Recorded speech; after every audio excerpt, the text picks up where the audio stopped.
malalaman ang mga kumpanya sa Philippine stock market na nagbibigay ng mataas na cash dividend? And paano mo malalaman yung nagbibigay ng mataas na dividend? Mahirap kasi yung basta bibili ka, hindi mo alam. Mahirap yun. Pwede kang malugi. Which nangyari sa akin. Ang dividend, bago tayo pumunta sa kung anong stocks yung nagbibigay ng mataas na dividend, ano ba ang dividend? Pwede kang kumita sa cash dividend, literal pera, matatanggap mo. Mag-i-email yung broker, mga yan. Next, stock dividend, ano yan? Yung number of shares mo, dadagdagan. Number of shares mo, dadagdagan lang. Depende. Ito, 13% binigay. Pero lagi ba to? Hindi eh. So ngayon, paano daw ilalabas yung pera? Paano daw ilalabas yung pera? Depende. Kung bumili ka ng stocks at yun yung perang gusto mong ilabas doon mismo sa stocks na binili mo, ibenta mo muna. Ang tanong lang, lugi ba? O, yun lang. Kung lugi, siguro baka hindi mo ibenta. Kasi lalo na kung beginner ka, takot kang magpalugi. Pangalawa, pag naibenta mo yan, i-process mo online. Pangatlo, antayin mo sa bank mo. Doon sa broker ko, 3 banking days ang aantayin mo kung galing sa pagbebenta ng stocks. Pero kung galing sa balance mismo, meaning may extra fund ka, hindi mo pa nabili ng stocks, mabilis lang yun within the day kung may cut-off. So ngayon, paano mo gagawin yan? Paano mo gagawin yan? There are 3 steps paano mo makita yung dividend. Ganun po talaga eh. Kailangan nyo i-gather yung data eh. So yun yung step 1. Gather nyo yung data kung talagang gusto nyo makita kung sino yung may mataas na dividend, tiyagain nyo. Tagal lang talaga. Number 2, check mo. Once a year, twice a year, 3 times a year, 4 times a year ba siyang nagbibigay? So pag nakita mo, for the 5-year data, nakita mo yung may consistency ba, may pattern, every 2 years, twice a year, 3 times a year. So gawin mo na siyang basis for next year. Kasi nakita mo may pattern eh. Pero kung guarantee, not guarantee. Okay? Pattern mo lang. Number 3, how much? Gawin mo din basis yung data mo. Kasi makikita mo dun, yung sa broker ko, 5 years yung data niya eh. So may pattern ka na, ganito pala siya, hindi nagkakalayo-layo. So may data ka na, makukompute mo na yon. Basta assumption lang, walang guarantee. Good stocks pa din piliin mo. Kung ayaw mo na talagang sumakit yung ulo mo. Punta ka dito sa market information, indices, composition.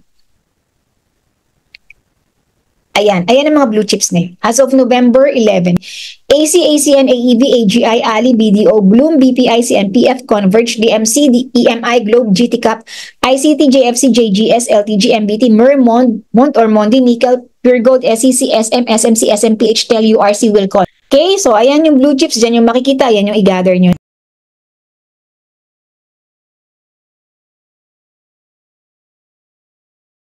Sa video na ito, malalaman mo ang mga kumpanya na nagbibigay ng cash dividend para kahit na ikaw ay empleyado or OFW, pwede ka pa din kumita sa Philippine stock market kahit na busy ka sa trabaho mo.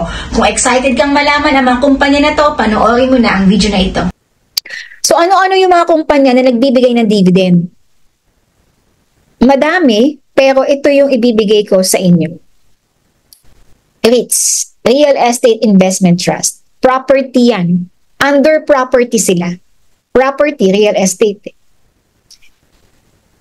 AREIT isa Ayala yan. Titigan nyo ng mabuti ha.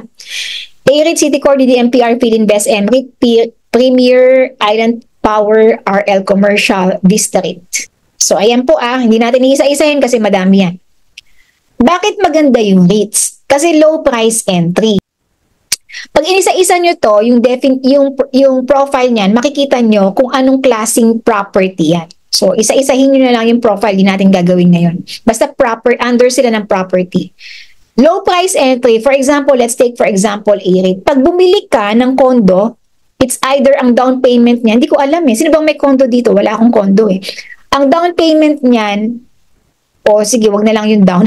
Yung buong halagang kailangan mo, baka million yan.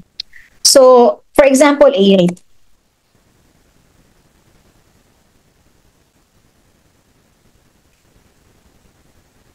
Magkano lang ang per share ng AREIT? Dito kayo tumingin sa letter C. As of November 11, 39.35. Ibig sabihin, makakabili ka sa halagang 39.35 per share. Pag gusto mo talaga ng kondo, hindi naman kasya yung 39 pesos mo. Pero syempre, meron niyang board lot. So, kung sabihin mo na, magkano lang kailangan mo? Mga 3,000 plus para makabili. Pwede na siguro yun. So, low price entry. Na pwede mo pang unti-untiing maipon. Bumili hanggang dumami. Capital appreciation. Noong 2023, December, bumili ka dito, meron ka ng 40% gain. Income from dividend.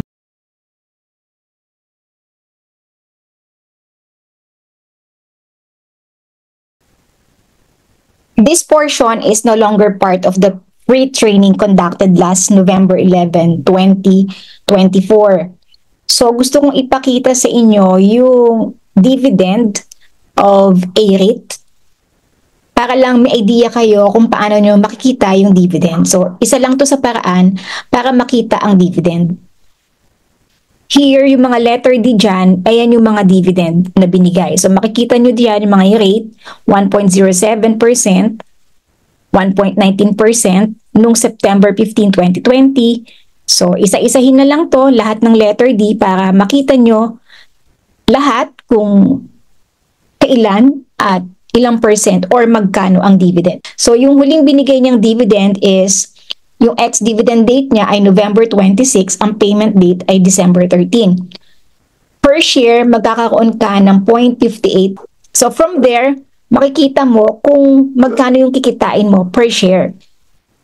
As of December 6, 2024, ang price per share ng A-REIT ay, tingnan mo yung letter C dito, ang dividend na ibibigay niya on December 13 is 0.58 per share.